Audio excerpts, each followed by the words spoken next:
শুভ সকাল বন্ধুরা।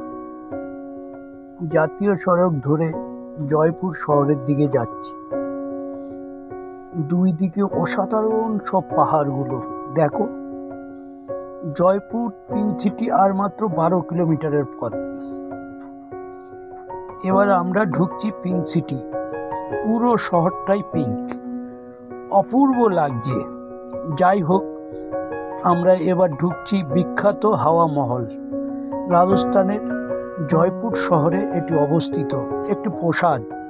এটি লাল এবং গোলাপি বেলে পাথর দ্বারা নির্মিত।